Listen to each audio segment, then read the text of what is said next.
L'histoire des ballons Barnabé commence ici, sur les hauteurs de l'arrière-pays niçois, quand Louis Barnabé Leroux, maître artisan souffleur de ballons, crée son entreprise en février 1905. Dirigée aujourd'hui par Fred Leroux, l'entreprise abrite toujours sous le même atelier la même passion pour ce que le grand-père appelait le plus beau métier du monde. La même détermination à ne rien sacrifier aux règles de l'art, la même fierté à perpétuer les traditions.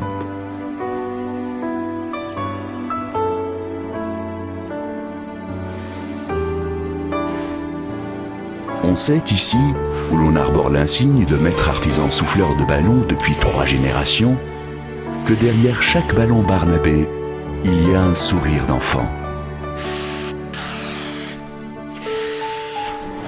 Et combien il est noble de mettre chaque jour toutes ses forces à gonfler, sous toutes les formes et dans toutes les couleurs, ces bulles de poésie.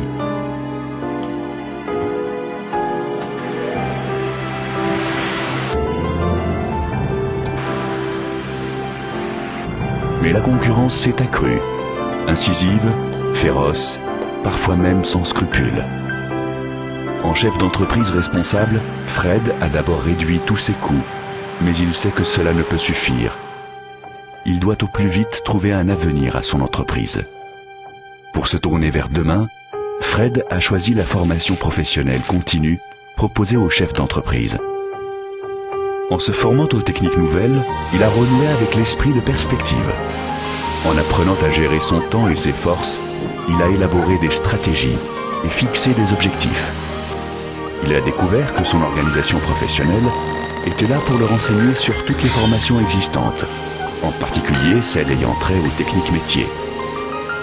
Il sait aujourd'hui que pour le conseiller sur les procédures à suivre, il peut compter sur la CNAMS, Confédération nationale des métiers de la fabrication et des services.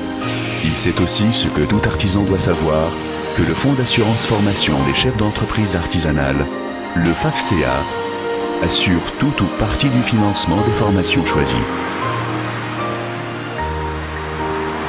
Il sait enfin tout ce que les ballons Barnabé doivent à la formation professionnelle continue.